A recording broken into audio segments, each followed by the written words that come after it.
자, 할렐루야. 자, 오늘은 하이델베르크 요리문답 40에서요 44문을 로마서 6장 10절 이하를 가지고 죽음을 이기신 죽음, 제목이 아주 재밌죠? 죽음을 이기신 죽음이라고 하는 제목으로 좀 강의를 좀 나눠보려고 합니다. 1945년 4월에 나치 수용소에서요 기적적으로 살아남은 한 유대인 생존자가 있었습니다. 이 사람이요 수용소에서 해방된 이후에 처음으로 바깥길을 걷게 되었습니다. 네, 그의 눈앞에 펼쳐진 것은 그야말로 정말 처참한 죽음의 모습들이 펼쳐져 있었어요. 자, 온갖 잿빛으로 변해버린 흙과 불에 탄 이런 막사들의 모습들, 그리고 곳곳에 널려있는 시체들의 모습이 그냥 들판에 있었던 거죠. 근데 그의 눈에 믿을 수 없는 모습이 눈에 들어오게 됐는데, 시체가 묻힌 바로 그 옆자리에서 저기 보여지는 바와 같이 뭐가 폈어요? 꽃 한 송이가 피어나는 거예요. 그러니까 죽음이 온 땅을 뒤덮고 있는 그 땅에 생명이 고개를 들고 있는 겁니다. 생명은 그런 거예요. 자, 어떤 사람이 심장수술을 앞두고 의사에게 물었습니다. 의사 선생님, 제가 수술을 하게 되면 죽습니까? 살습니까? 제가 이 수술을 성공적으로 하면 제가 죽음을 피할 수 있을까요? 라고 물었더니 잠시 침묵하던 의사가 이렇게 대답을 했다고 해요. 예, 이번 죽음은 피할 수 있습니다. 그러나 당신의 죽음 자체를 피할 수는 없습니다. 이런 얘기를 했다고 합니다. 이 얘기는 무슨 얘기예요? 지금은 수술하면 당신이 살 확률이 높지만 언젠가는 당신은 죽게 된다, 그 얘기예요. 죽음을 피할 수는 없을 것입니다. 그런 얘기를 한 거죠. 요즘 생각해보면 의학 기술이 얼마나 많이 발달을 했습니까? 대단한 참 의료기술의 시대를 우리가 살고 있는데, 자, 이것들은 이 의학의 힘들은 죽음을 최대한 뒤로 미루는 데는 성공을 한 것이지만, 자, 근본적인 죽음이라는 실제 자체를 오늘 우리가 극복하지는 못한 채, 다시 말해서 죽음 앞에서는 우리가 실패한 채 살 수밖에 없는 것이 우리 사람들이라는 거예요. 자, 여러분, 죽음이라는 것은요 우리 인간들이 할 수 있는 모든 노력들을 그야말로 허물로 돌려버리는, 죽음은 그러한 종결자요, 또 죽음은 그야말로 우리 인간들에게 있어서는 뿌리칠 수 없는 하나의 정복자와 같은 거야. 자, 수많은 실존주의 철학자들 혹은 작가들, 사상가들, 이런 사람들이 죽음을 예찬하는 사람들도 있어요. 예전에 우리 노래 중에서도 기억하시는 분이 있을지 모르겠지만 사회찬미라고 하는 노래가 있었다고 합니다. 저는 제대로 들어본 적이 없는데 제목만 기억해요. 뭐에 대한 찬미라고요? 죽음에 대한 사의 찬미를 부른 사람이 있는 거예요. 근데 여러분, 성경은 결코 죽음을 미화하거나 죽음을 부정한 적이 없습니다. 죽음이 뭘까요? 죽음은 절대로 자연스러운 것이 아닙니다. 죽음은 우리 인간들에게 있어서 매우 부자연스러운 거예요. 복음의 핵심이 뭘까요? 우리가 교회 안에서 복음 얘기를 많이 하지만 복음의 핵심이 뭐냐? 그야말로 바로 이 죽음을 이긴, 다시 말해서 죽음을 삼켜버린 죽음에 대한 것이 바로 복음인 거야. 여러분, 그게 뭐예요? 예수 그리스도께서 십자가에서 죽으신 죽음으로 말미암아 사망을 삼키고 죽음을 삼켰다. 아멘. 죽음을 삼켰습니다. 일반적인 죽음이 아니라 그리스도의 죽음이 사망을 삼키고 죽음을 이긴 죽음이라는 거예요. 이 죽음이야말로 인류를 억누르던 죽음의 권세 자체를 해체시켜버린 죽음이라고 말할 수가 있겠습니다. 자, 예전에 오랜 세월 동안 이 유럽 사람들은요, 대서양에 있는 지브롤터 해협을 세상의 끝이자 낭떠러지로 생각을 했어요. 그러니까 대서양을 가다 보면 이 지브롤터 해협이라고 있는데, 자, 그 끝에는 엄청난 낭떠러지가 있다. 왜요? 수평선을 보면 어때요? 저 끝에 보면 수평선이 보이죠? 자, 그래서 사람들 어떻게 생각했다고요? 조금 가다 보면 바다도 떨어지고 땅도 떨어지고 뭐 사람이 넘어설 수 없는 거기에 죽음의 장벽이 있다라고 생각을 했어요. 자, 그런데 자, 우리가 잘 아는 콜럼버스라고 하는 사람이 그 바다를 넘어서 신대륙을 발견하고 난 이후에 드디어 사람들의 인식 속에 그 절벽이, 그 낭떠러지가 아니라 그 너머에 새로운 세계가 있다라고 하는 인식을, 개념을 드디어 갖기 시작했다는 거예요. 여러분 참 어리석죠? 저 바다 끝에는 엄청난 낭떠러지가 있다고 생각했는데 그 너머의 세계가 있다는 것을 알게 된 거예요. 우리 인간에게 죽음이 바로 그 낭떠러지처럼, 그 절벽처럼, 폭포처럼 여겨지는 거예요. 나이아가라 폭포와는 비교할 수 없는 인간의 장벽이요, 절망으로 여겨지는 그 절벽이 있는 거죠. 근데 복음이 뭐예요? 복음은 그리스도께서 바로 그 죽음을 통과하심으로 말미암아 죽음 너머에 생명의 대륙이 있다. 아멘. 죽음이 끝이라고들 얼마나 많이 지금도 생각을 합니까? 그런데 그리스도의 죽음은 아니야. 죽음 다음에, 죽음 너머에 생명의 대륙이, 영원한 영생에 새롭게 시작되어지는 대륙이 있다. 이것을 누가요? 그리스도의 죽으심이 보여준 거예요. 우리가 1년에도 몇 번씩 이런 장례식장을 갖지 않습니까? 장례식장, 여기 사남권 추모공원에도 가면 이 대기실이 있습니다. 그래서 순서를 기다리면서 장례 차례가 되기 위해서 기다리고 있는데 정말 가슴을 후벼 파는 것 같은 통곡 소리가 들릴 때가 있어요.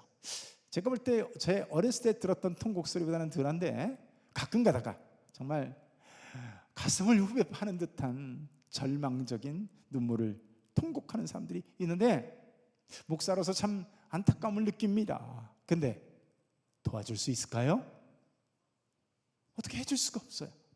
그저 기껏해야 등을 두드려 주거나 같이 울어주거나. 근데 문득 깨닫는 게 뭐예요? 그 죽음이 곧 이어서 나의 죽음으로 다가오게 될 것이라고 하는 자각입니다. 뭐 제가 이름은 모르겠습니다만 어떤 카트 같은 데 실려가지고 화장단으로 쭉 밀고 들어가잖아요. 그래서 언젠간 내가 저 운구차에 실리고서 카트에 실려서 죽음의 입속으로 나도 들어가겠구나 라고 하는 현실을 자각하게 되는 것이죠. 그래서 이 죽음 앞에서 인간들이 가진 모든 노력은 물거품이 되는 거예요. 우리 사람들이 그야말로 출세 한번 해보려고 얼마나 발버둥 칩니까? 청문회 같은 데 나와서 그 갖은 그 수모와 사람들의, 기자들의 집요한 질문과 뉴스에서 생채기 내는 수많은 기사들에도 불구하고 그 한 자리 해보겠다고 끝까지 사퇴 안 하고 버티고 청문회에서 소명하겠습니다. 근데 그렇게 발버둥을 치는 모습을 얼마나 봅니까? 또 조금이라도 더 재물을 많이 모으기 위해서 요즘에 우리 한국 코스피가 미쳤죠. 4천도 안 넘었던 것이 이제는 5천을 넘어서 막, 그죠? 근데 좀 더 많은 재물을 위해서 그야말로 영혼까지 끌어다 투자를 하고 재물을 좀 세워보려고 얼마나 애를 씁니까? 근데요, 죽음은 이 모든 노력을 물거품이 되게 만든다는 거야. 그 많은 돈을 가졌던 미국의 10대 부자 중에 하나였던 스티브 잡스 같은 사람도 그 돈 놓고 떠났어요. 우리 삼성의 이병철 씨나 이건희 씨나 다 놓고 떠났어요. 그래서 이 죽음 앞에서는요, 나폴레옹도 징기스칸도 정말 더 이상 차지할 땅이 없었다고 하는 이 알렉산더도 진시 황제도 다 무력화되는 거예요. 중국 최고의 미인이라고 하는 누구죠? 양귀비라든가 등등 다 죽음 앞에서는 무력화되는 겁니다. 자, 그런데 오늘 하이델베르크 40문에서 44문은 무엇을 말하고 있을까요? 오늘 40에서 44문은 사도신경의 구절을 오늘 가지고 4가지 키워드를 말하고 있습니다. 첫 번째는 고난을 받으사, 두 번째는 십자가에 못 박혀 죽으시고, 그 다음에 뭐예요? 장사되시고, 마지막에는 음부에 내려가시다. 자, 이게 40문부터 44문까지의 키워드라고 말할 수가 있는데, 자, 먼저 40문의 내용을 보게 되면 이거죠. 질문 한번 봅니다. 시작. 그리스도는 왜 죽으시기까지 낮아져야 했습니까?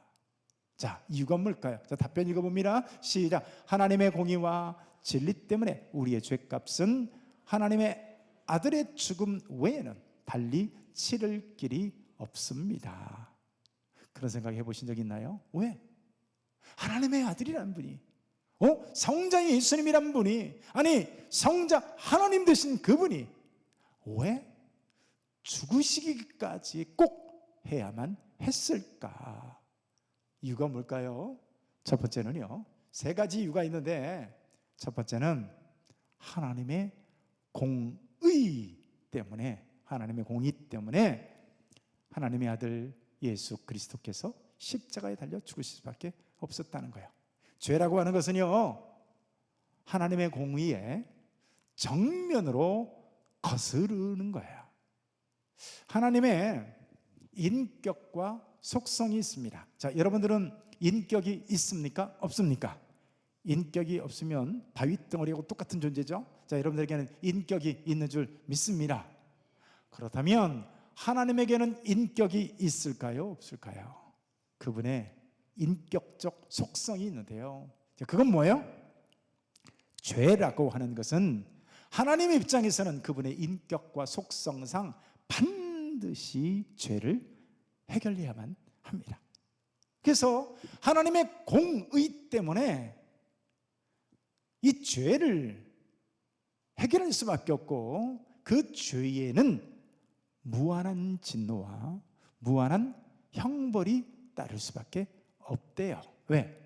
그것이 하나님의 인격이고 속성이니까 그렇습니다. 자, 우리나라에 유명한 죄수한 사람이 있습니다.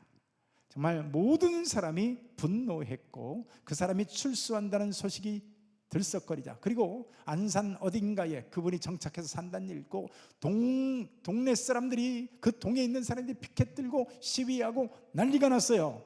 누굴까요? 공인이 돼버렸으니까 바로 조두순이라는 사람이죠.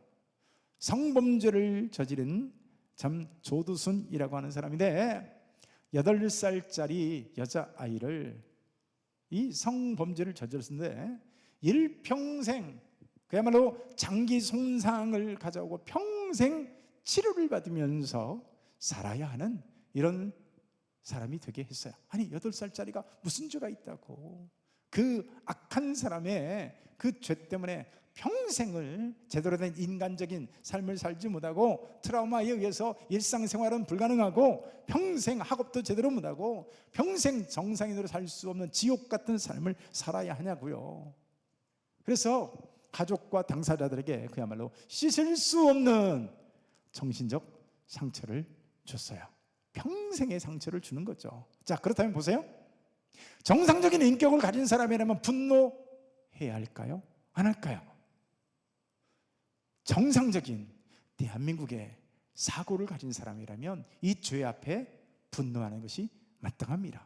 그리고요, 대한민국이라는 사회가 정상적인 사회라고 한다면 이 죄에 대한 형벌을 요구하는 것이 마땅합니다.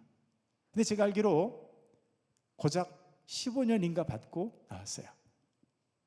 그래서 막 국민들이 어떻게 우리나라에 그러잖아요.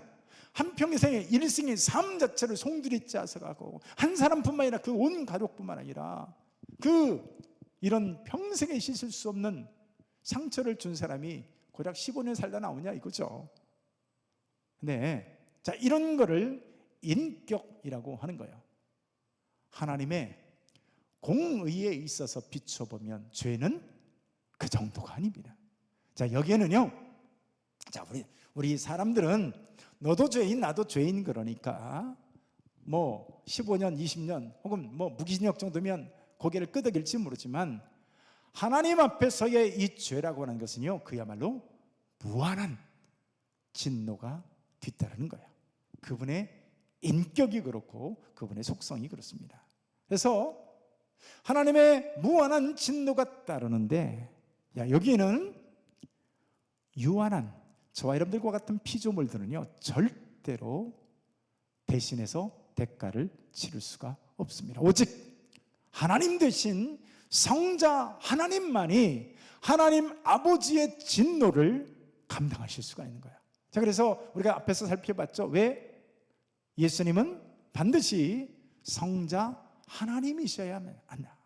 그냥 단순히 인간으로만, 죄를 안 지은 인간 정도만, 물론 죄를 안 지은 인간이 없기도 하지만, 왜 반드시 그분은 신적 속성을 갖고 있어야 돼요? 바로 신적 속성을 갖고 있는 성자 하나님만이 성부 하나님의 진노의 크기를 받아낼 수 있기 때문에, 여러분, 예수님은 반드시 참 하나님 되셔야만 하는 거죠. 자, 그런데 성경은 뭐라고 말해요? 로마서 6장 23절에 보니까 죄의 값은 사망이다 라고 얘기해요. 그리고 히브리서 9장 22절을 보면, 그래서 죄의 값은 사망인데 피 흘림 없이는 사함을 받을 수 없다. 그러니까 피 흘림 없은즉 사함이 없느니라, 이렇게 말한 거예요. 그러니까 무한하신 하나님의 아들만이 오직 유일하게 하나님의 진노와 죄의 크기에 대한 그분의 형벌을 유일하게 감당해 낼 수가 있는 거야. 그러니까 석가모니도 공자도 맹자도 누구도 이 하나님 아버지의 죄에 대한 진노를 감당할 수가 없기 때문에 천하 만민 가운데 구원 얻을 만한 다른 이름을 우리에게 주신 일이 없느니라. 그래서 only way, 오직 예수 그리스도 한 분밖에, 그분밖에 우리의 구속자가 될 수 없는 거죠. 두 번째는 뭐냐면요, 하나님의 진리 때문인데요. 다시 말해서 하나님의 말씀 때문이라는 거예요. 무슨 얘기냐면, 에덴 동산에서 하나님의 선언이 뭐였죠? 네가 선악을 알게 하는 나무를 먹는 날에는 반드시 어떻게 해요? 죽으리라. 하나님의 말씀이고 하나님의 진리예요. 자, 그렇다면 이 하나님의 말씀은 반드시 성취되어야 됩니다. 왜? 진리이기 때문에 그런 거죠. 근데 생각해 보세요. 하나님께서 먹는 날에는 반드시 죽으리라 했는데 아무도 안 죽어요. 자, 그러면 하나님은요, 진리의 하나님이 될 수가 없습니다. 아니, 하나님이 반드시 죽는다고 하는데 아무도 안 죽어요. 자, 사람에게도 권위라는 게 있습니다. 자, 예를 들어보면 제가 신태인제일교회 담임 목사죠. 그리고 우리 신태인제일교회 부교육자도 있고 그렇습니다. 근데 제가 뭔가 꼭 필요해서 교회를 위해서 반드시 뭐를 해야 될 것이 있어서 제가 담임 목사의 권위로 우리 부목사님들에게 뭔가 업무 지시를 했어요. 자, 제가 권위가 있다면 지시한 업무가 이행되어야 될까요? 안 돼도 될까요? 이행돼야 되죠. 근데 아무도 이행을 안 한다면 김만곤 목사의 권위에 문제가 있는 거예요. 맞죠? 여러분, 하나님의 권위로 선포된 진리가 있어요. 그게 뭐예요? 먹는 날에는 반드시 죽으리라예요. 자, 경고이자 하나님이 인류를 향해서 선포한 진리입니다. 자, 그래서요, 누군가는 죽어야 합니다. 자, 당사자가 죽든 아니면 대속할 누군가가 죽든 반드시 죽어야 됩니다. 자, 근데 아까 말씀드렸죠? 하나님의 무한한 진노를 받을 수 있는 사람은 유한한 피조물 중에는 없다. 오직 누구만이? 성자 예수 그리스도만이 하나님의 진노의 크기를 받아낼 수 있다고 말씀했죠. 자, 예수님이 그래서 십자가에서 죽으셔야 됐어요. 자, 첫 번째는 하나님의 공의 때문이요. 두 번째는 하나님의 진리의 말씀 때문에 반드시 죽으리라. 당사자가 죽든 대속할 누군가가 죽든 그래서 우리 예수 그리스도께서 어떻게 해요? 십자가에서 죽으셨다는 거예요. 자, 세 번째는 뭐냐면 구약의 모든 제사와 예언이 바로 그리스도의 죽음을 예표하고 있기 때문에 그렇습니다. 자, 우리가 잘 아는 말씀 있죠? 이사야서 53장 말씀을 보면 예수님 오시기 전에 몇백 년 전에 700년 전에 기록되어진 하나님의 말씀인데 거기에 고난받는 종, 다시 말해서 구원자가 오시고 메시아 그리스도가 오시면 그분은 반드시 이렇게 고난을 받을 거다라고 예언을 해놨어요. 자, 그러면 진짜 그 참된 메시아가 오면 예언을 성취해야 될까요? 안 해도 될까요? 예언을 성취해야죠. 그래서 뿐만 아니라 구약에 아시다시피 수천 년 동안 자, 구약 백성들은, 자, 여러분들은 예배를 드리지만 구약 백성들은 어떻게 예배를 드렸어요? 예, 제사를 드렸죠. 번제, 소제, 속건제, 그죠? 화목제 뭐 등등 이런 제사를 드렸어요. 자, 그런데 이 모든 제사는 그냥 막 드리는 것이 아니라 자, 이것은 그림자고 예표고 예고편 같은 거야. 뭐를 놓고서? 진짜 그리스도를 놓고. 자, 구약에서는요 인간의 죄를 대속할 구속자, 다시 말해서 참된 대속자가 없기 때문에 양을 바쳐서 양을 잡거나 이 염소를 잡아서 제사를 드리면서 누구를 가리키고 있는 거예요? 진짜가 온다. 진짜 매기가 온다. 진짜 우리는 양을 잡고 소를 잡고 이렇게 하지만 앞으로 진짜 참된 대속자, 우리의 제물 대신 그분이 오시나. 그래서 세례요한이 예수님을 보자마자 첫 번째로 뭐라고 하네? 보라, 세상 죄를 지고 가는 하나님의 어린 양이로다 라고 얘기했죠. 그래서 구약에는 양을 잡았지만 이 양이 누굴 가리키고 있는 거예요? 다 손가락으로 저분입니다, 저분입니다 가리키고 있어요. 그분이 누구예요? 그리스도이십니다. 그래서 그리스도는 이 양이 대속의 죽임을 당한 것처럼, 양이 죽임을 당할 때 어떻게 죽임을 당해요? 팔다리를 다 끊어냅니다. 그리고요 가죽을 벗겨냅니다. 그리고 배를 갈라서 내장을 다 긁어냅니다. 그리고 완전히 불태워서 죽입니다. 자, 보세요. 생각해 보세요. 그리스도께서 그래서 오셔서 양 팔과 발에 찔림을 당해서 쪼개지시고 채찍을 맞아서 가죽이 다 벗겨지시고 그리고 창으로 찔려서 물과 피를 다 쏟아내시고. 자, 구약의 모든 제사 제도가 한 분을 예표하고 있는데 그래서 예수님은 십자가에서 달려 죽으셔야만 했던 거예요. 그래서 이 그리스도의 죽음은요 모든 예표를 완성한 사건일 뿐만 아니라 더 중요한 게 있어요. 저기는 하나님의 공의를 완벽하게 만족하신 사건이고 하나님의 진리의 말씀, 다시 말해서 반드시 죽을 거라는 이 진리에도 부합되는 거죠. 그래서 우리 예수님은 어쩌다 죽으신 것이 아니라 반드시 예수 그리스도께서는 십자가에 달려 죽으셔야만 했습니다. 왜요?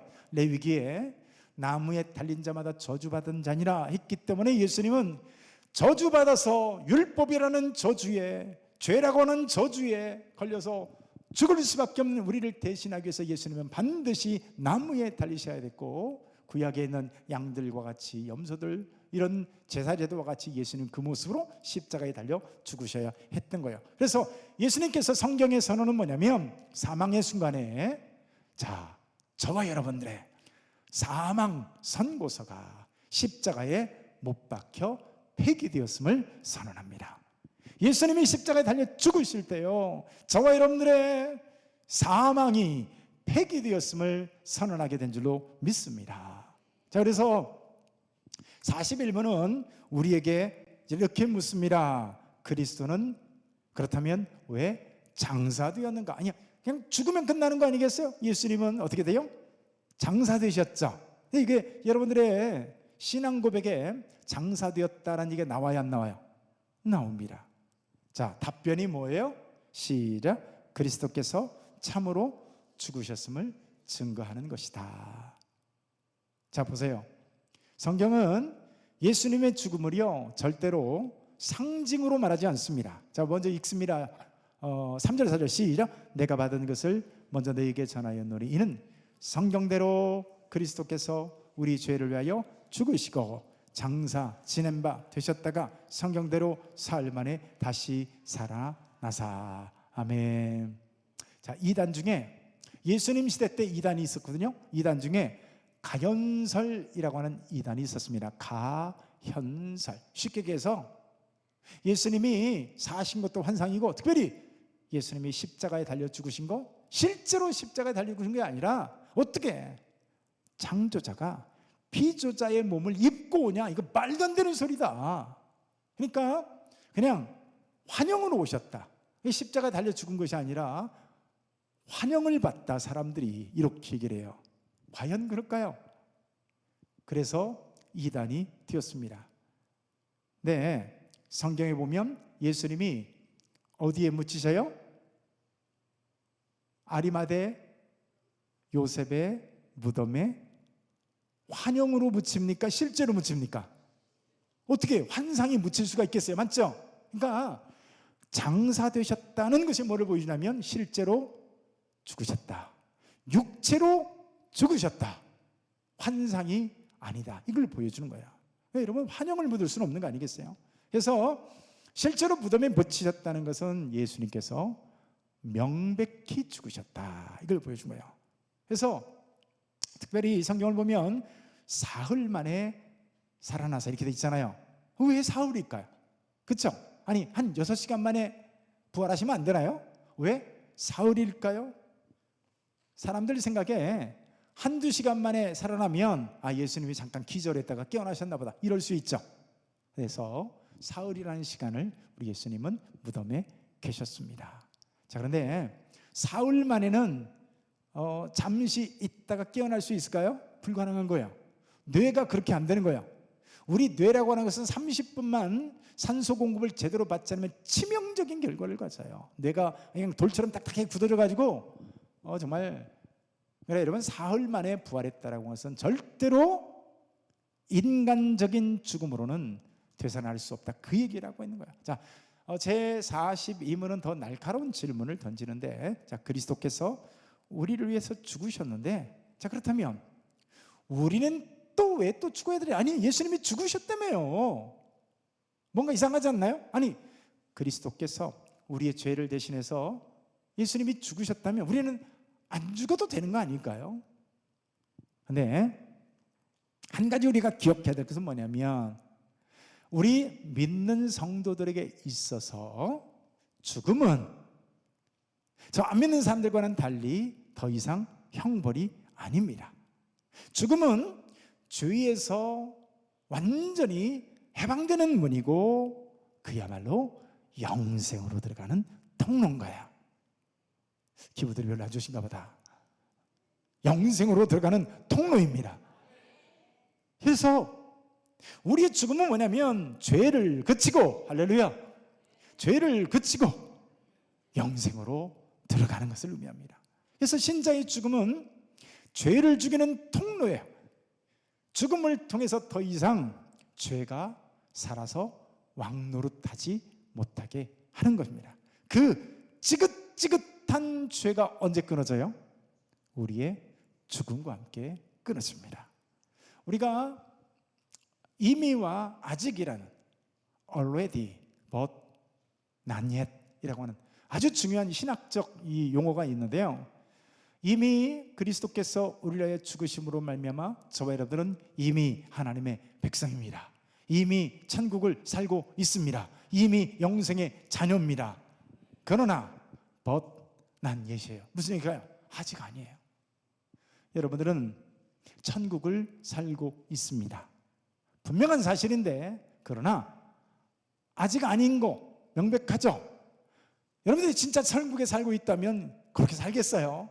맨날 여기저기 아야야야 아프고 저 사람 때문에 맨날 상처받고 오늘도 돈 없어가지고 찔꺽거리고 울고, 아직은 아닌 거예요. 자, 천국이 시작됐어요.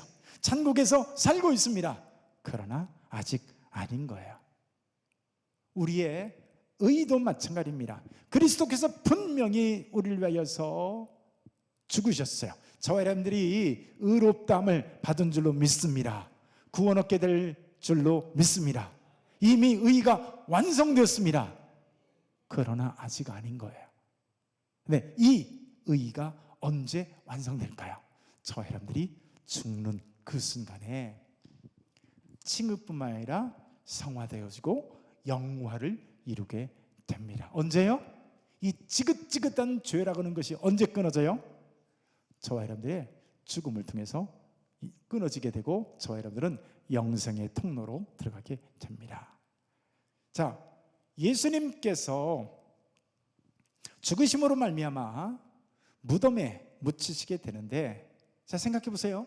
예수님께서 무덤에 묻히시는 그 길은 어떤 사망과 어떤 멸망과 패배가 아니라 그 길은 곧 어떤 길로 이어집니까? 부활의 길로 이어지게 됩니다.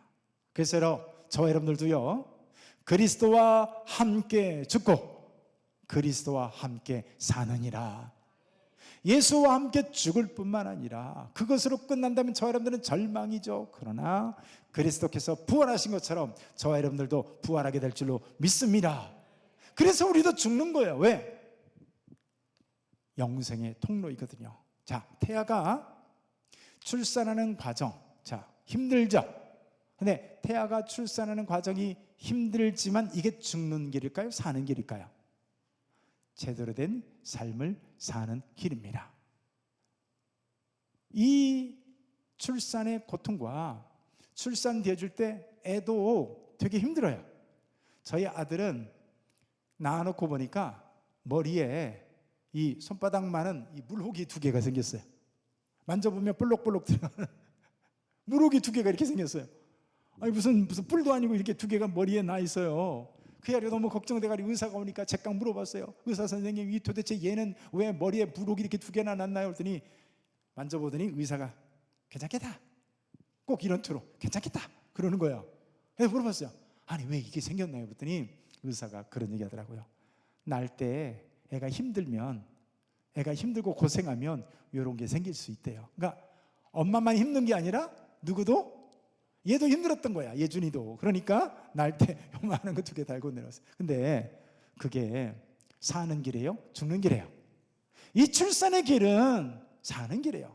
어머니 뱃속에서 계속 있다. 나는 2년, 5년, 10년 있을 거야. 엄마도 죽고 애도 죽는 거야. 네, 출산의 그 통하여 나오는 통로가 힘들고 고통스럽지만 새로운 삶의 길인 것이죠. 자, 죽음이라는 통로가 우리 그리스도인들에게 그런 거예요. 고통스러운 것 같죠. 그러나 그 과정을 통해서 죄가 더 이상 왕노릇하지 못하게 될 줄로 믿습니다. 한 번 더 말씀드리지만 지긋지긋한 죄가 그때 끊어지게 되는 거예요.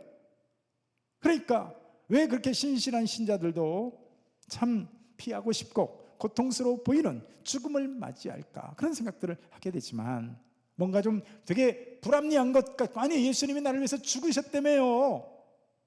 근데요, 사탄이 가진 벌침이 이미 예수 그리스도에게 박혔습니다. 자, 벌 아시죠? 말벌 같은 거 쓰이면 잘못하면 죽잖아요, 그죠? 벌이 윙윙윙 날아다니고 있어요. 이 벌이 아버지하고 아들하고 있는데 아들한테 가서 딱 쏠 것 같아요. 아버지가 잽싸게 벌을 손으로 잡았어요. 그래서 벌이 아버지를 탁 쐈어요.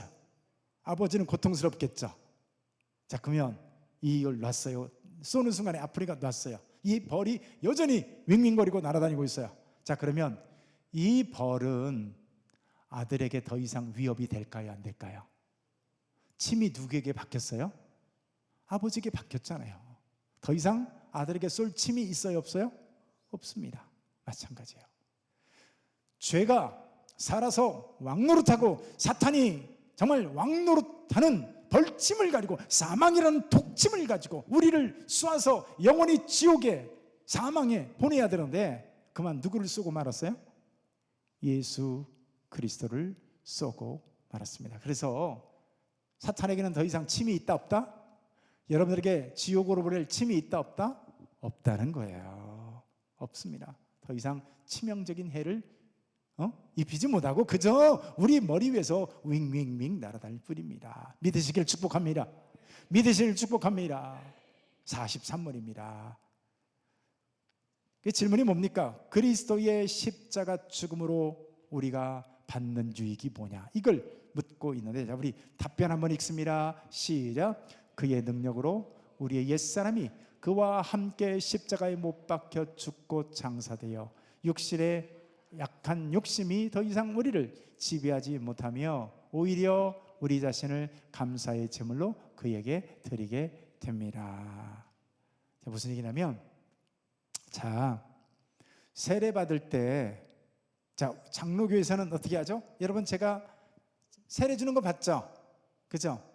물 조그마한 거에다가 수건 뭡니까? 이렇게 장갑 끼고 찍어가지고 성부와 성자와 이러고 했죠?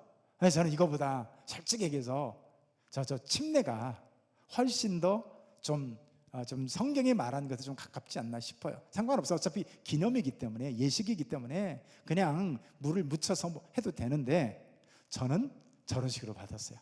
자, 강에 가가지고 목사님이 저를 데리고 가지고 이제 침례를 받았는데, 자, 침례 받을 때요, 물속에 데리고 가지고 저렇게 코와 입을 손으로 막습니다. 수건으로. 죽을 때까지 막고 있는 게 아니라 살짝 대고 있다가 물속에다가 딱 집어넣으면서요, 그리스도와 함께 죽고 푹 집어넣어요. 그리고 꺼내고 난 뒤에 그리스도와 함께 사느니라. 여러분, 훨씬 멋있죠? 훨씬 더 성경에 좀 가깝지 않나 싶은 생각이 들죠? 그래서 세례를 왜 받아요? 그리스도와 함께 죽고 그리스도와 함께 사느니라. 저는 저 침례를 받았거든요. 근데 조금 속썩 있는 사람은 넣어서 한참 만에 꺼내요. 꼬르륵 할 때까지 놔뒀다가. 근데 중요한 건 뭐예요? 그리스도와 함께 죽고 그리스도와 함께 사느니라. 아멘. 그래서요, 우리도 그리스도와 함께 십자가에 못 박혔다는 거예요. 할렐루야. 여러분들도 세례 받을 때 그것을 인정하고 고백함으로 세례를 받은 거예요. 그냥 어쩌다가 물 끼얹은 것이 아니라 어떻게 해요? 그리스도와 함께 죽고 그리스도와 함께 살게 되었느니라를 선포함 바꿔서 세례를 받게 됐습니다. 그래서 성경은 뭐라고 선언합니까? 자, 갈라디아서 2장 20절 시작. 내가 그리스도와 함께 십자가에 못 박혔나니. 할렐루야. 여러분들이 그리스도와 함께 이미 십자가에 못 박힌 것을 믿으시길 축원합니다. 로마서 6장 5절 말씀에서는요, 그와 죽으심과 연합한 자, 그의 부활과 연합한 자가 되느니라. 우리가 십자가를 믿으면 십자가에서 죽는 것만 의미가 있는 것이 아니라 오늘도 예수님이 부활하실 때 저와 여러분들도 부활을 약속받게 된 줄로 믿습니다. 자, 그리스도의 죽음이 복음이죠. 그러니까 교회에서는 맨날 예수님의 십자가를 얘기합니다. 아니, 죽음이, 십자가가 그 끔찍한 게 뭐라고 맨날 교회에서 십자가를 얘기할까요? 그리스도의 죽음이 뭐를 보여줘요? 죽음이 끝이 아니구나. 죽음이 끝이 아니구나. 이것을 그리스도께서 사흘 만에 부활하심으로 증명하셨습니다. 자, 죽음이 사람의 눈에는 정말 절망으로 이어집니다. 그러나 부활로 이어지는 소망인 줄 믿습니다. 자, 아까 세례 받을 때 그리스도와 함께 죽고로 끝나지 않죠. 그 다음에 뭐가 있어요? 그리스도와 함께 살게 되었느니라. 아멘. 자, 근데 좀 이해할 수 없는 게 하나 있는데요. 질문 한번 읽는데요. 시작. 음부에 내려가셨으며 라는 말이 왜 덧붙여져 있습니까? 자, 이해가 잘 안 되죠. 아니, 자, 예수님이 우리를 위해서 십자가에 죽으신 것도 이해가 되고 부활하신 것도 이해가 되는데, 성경에 보면 또 특별히 베드로전서에 보면요, 예수님이 음부에 내려가셨대요. 왜 음부에 내려가셨을까요? 많은 사람들이 실제로 예수님이 지옥에 내려가셨다, 이렇게 이해하는 사람들이 있어요. 예수님이 지옥에 내려가셨을까요? 십자가에서 영혼에 극심한 고통받으신 것을 의미합니다. 특별히 엘리 엘리 라마 사박단이 외치시면서 이게 하나님께 버림받으시는 지옥의 고통을 주님이 겪고 계셨다는 것을 음부에 내려가시다로 표현하는 거예요. 칼빈은 그리스도께서 영혼의 형벌을 받으셨다고 해요. 그러니까 육체가 찢기고 가시면류관 쓰고 그다음에 창 끝에 찔리고 이런 육체의 형벌뿐만 아니라 우리 주님이요, 하나님 앞에서 영혼의 형벌까지, 심판까지 대신 받으셨다는 거예요. 그래서 우리 인간이 갖는 어떤 죄도 십자가를 넘어서는 죄는 있을 수가 없습니다. 혹시 어떤 죄가 그리스도의 십자가의 공로를 무효화시킬 수 있는 죄가 있을까요? 히틀러는 600만 명이라고 하는 유대인들을 죽였죠. 세계대전을 일으켜서 수많은 사람들도 죽게 만들었죠. 그러면 이 엄청난 히틀러의 죄는 그리스도의 죄를 무효화시킬 수 있을까요? 천만의 말씀이라는 거예요. 히틀러가 아니라 김일성이 아니라 그 누구라 할지라도 그리스도의 십자가를 넘어설 수 있는 죄는 없다는 겁니다. 우리 로마서 6장 10절 11절 같이 읽습니다. 시작. 그가 죽으심은 죄에 대하여 단번에 죽으시며 그가 살아계심은 하나님께 대하여 살아계심이니 이와 같이 너희도 너희 자신을 죄에 대하여는 죽은 자요 그리스도 예수 안에서 하나님께 대하여는 살아있는 자로 여길지어다. 하나님은요, 잘 들어보세요, 나의 죄값을 그리스도의 죽음을 통해서 완불 처리하셨습니다. 무슨 얘기냐면, 여러분들이 마트에 가서 물건을 사고 나면 뭐를 줘요? 저기 주는 거 있죠? 저게 뭐예요? 영수증을 줍니다. 영수증의 의미가 뭐예요? 비용에 대해서 완납되었습니다 라고 할 때 영수증을 주죠. 비용을 치르고 있는 중에는 영수증 안 되고, 영수증은 언제 나요? 비용이 완료됐을 때, 비용 처리가 완료됐을 때 영수증이 나옵니다. 그러니까 무덤에 장사되었다는 것은요, 영수증이 출력됐다는 얘기예요. 부활로 말미암아 이 모든 것이 확증되었습니다. 역사 이래로 하나님 아버지께서 인정한 사람만 부활할 수가 있습니다. 그러니까 문선명이 아니라 박태선이 아니라 그 누구 할아버지라 할지라도 하나님만이 인정한 사람이 부활할 수 있는데, 그래서 오직 하나님이 성경에서 약속한 그 사람만이, 참 메시아만이 부활할 수 있습니다. 근데 누가 부활하셨어요? 우리 예수님이 부활한 줄 믿습니다.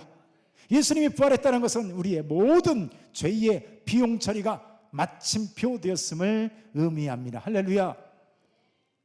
여러분들의 죄가 비용 처리되고 있는 중이 아니라 하는 꼬라지 봐서 비용 처리가 되냐 마냐가 아니라 이미 지불 완료된 것을 믿으시길 축원합니다. 우리에게 주는 도전이 뭐냐? 그리스도의 죽음을 이기신 죽음이 우리에게 요구하는 게 뭐예요? 그래서 로마서 6장 11절과 같이 죄에 대하여 죽은 자로 여기고 살라는 것입니다. 죄는요, 소욕이 있어요.